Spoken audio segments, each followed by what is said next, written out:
What if the paycheck you're depending on suddenly stopped?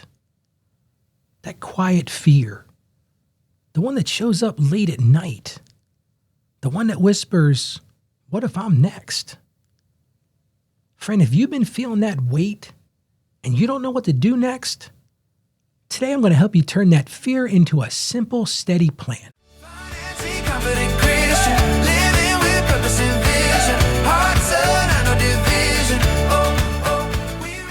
Which leads me to today's question. Listener wrote this: Ralph, I'm worried. I might get laid off. And that fear is freezing me in place. I keep thinking I should be doing something to prepare, yet I don't know where to start. Money already feels tight, so building any kind of cushion feels almost impossible.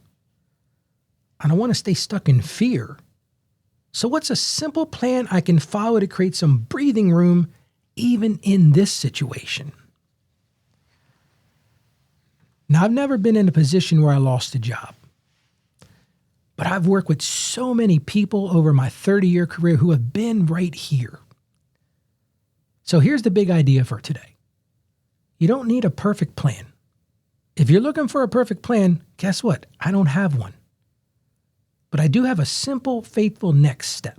So let's get right into that today. The first thing I'm going to encourage you to do, and this has been a lifesaver for so many people that I've counseled through this, get clear on your bare minimum number. Bare minimum.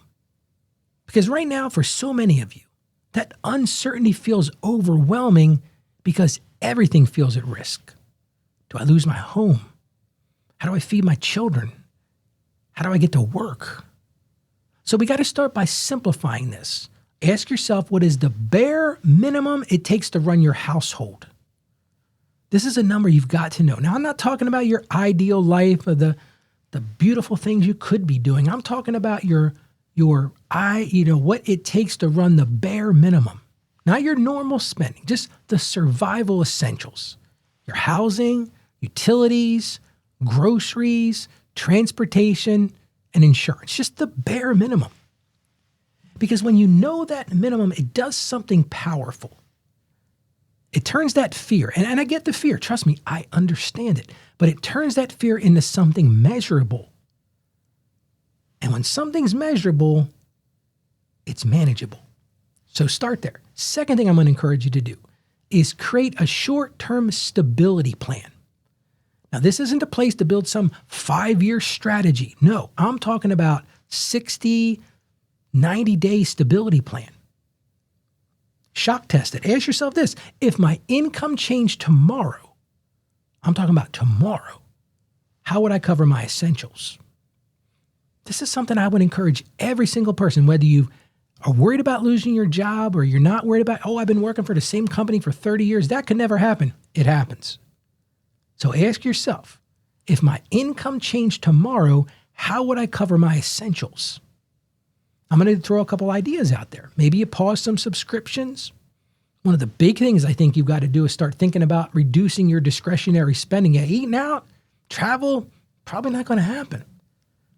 Identify bills you could temporarily adjust and know what expenses are flexible.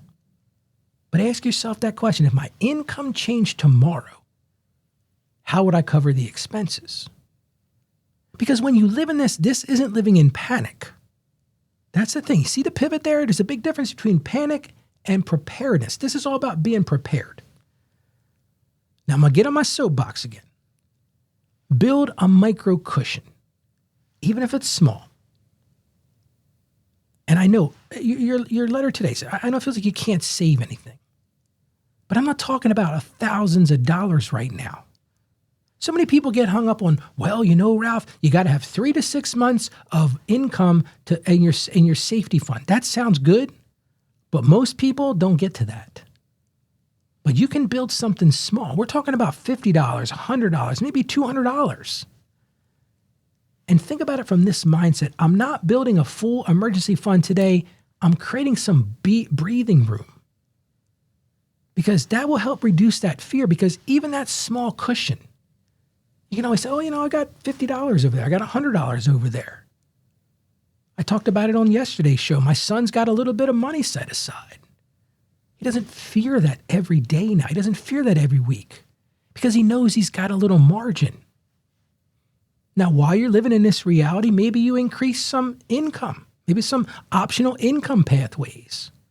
This is a place where you can take back some control. So many people think there's no control. Oh, I can't do anything, Ralph. There's nothing I can do. Yeah, you can't control your employer's decision. You can't control what the big corporation does maybe you're working for. But what you can do is begin creating some options for yourself. Ask yourself, what's one way I could bring in extra income if I needed to? Know this ahead of time. Don't be reactionary. Know ahead of time. Maybe it's overtime. Maybe you've got a business right now that, hey, there's plenty of overtime. You're like, I'm really tired, Ralph, but work some overtime. Bank that money. Maybe build some freelance work. Sell a skill that you have. Look for part-time opportunities. Or help someone in your network. You don't have to launch something huge and cumbersome. You just need to prove to yourself that I'm not stuck. You've got some go-to, some plans. Plan A might not work. Well, then you go to plan B or you pivot to plan C. But you're saying to yourself, I don't have to live in fear because I can do this. I got some other ideas. But when you feel yourself in that state of panic, replace that panic with prayer and action. So many of us live in this state of fear. And when you live in that state of fear, it's going to keep trying to take over your thoughts. That's what fear does. It captures all your thoughts. I can think of so many sleepless nights when I look back at why it was I was fearing something. So you need a rhythm. And when fear arises, you respond with prayer. Lord, I don't know what to do here, but man, I know you're going to show me. You're going to give me something to do. And in one small action. This isn't a time to take 10 pieces of action. I'm talking about one thing. Know what your bottom line is. Know your bare minimum. Build some pivots into this system. Because it's one thing to think about it, but that action breaks that paralysis. And that prayer, I truly believe this with all of my heart, that prayer brings peace into the unknown. Because friend, remember this, you're never walking into uncertainty alone. God has said he will never leave us nor forsake us. He's always there for us. So even when you're feeling this fear, and it's a real fear, I get it. I'm not minimizing it. You're not powerless. God is with you. Hey, he might be carrying you right now. And you do have a next step. So here's your next step. Here's your win for today. I really want to encourage everybody in the audience to write down your bare minimum monthly number. Just know what that is. You may never have to use it, just one number. Figure it out. Because that clarity alone will calm more fear than you realize. When I've worked with clients, first thing I did when they had a struggle like this, I said, let's figure out your bare minimum. And you'll be shocked. I mean, oh, wow, it's really that? Oh, I can do that. It's not so bad. Because I don't have to do this, I can do this. But know what it is. Well, let's get right into the word.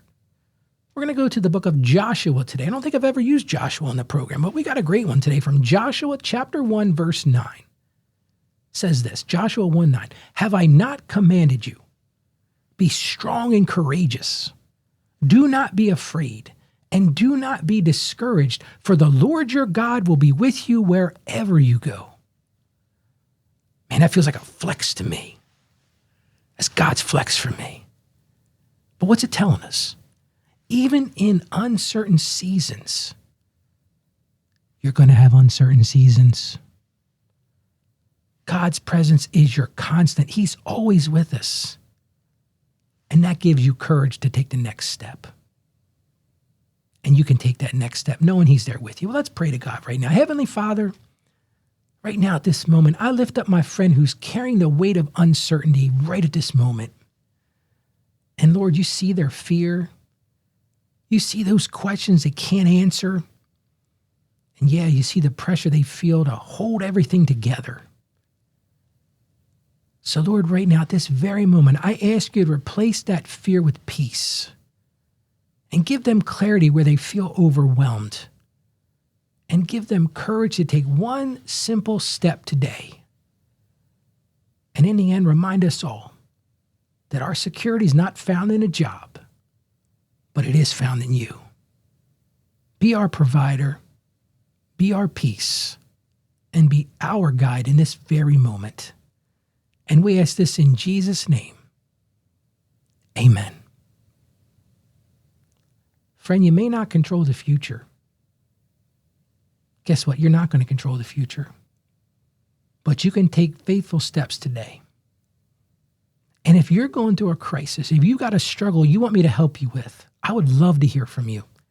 We just redid this site. You can go to financiallyconfidentchristian.com/question. We'll put a link in the show notes, but again, it's financiallyconfidentchristian.com/question. Tell me what's going on in your life and let me see if I can help you. Well, thank you so much for joining me today. I want to encourage you. You can do this. I have confidence in you. Stay financially savvy. May God bless you. And you have a great day today. Financially confident Christian.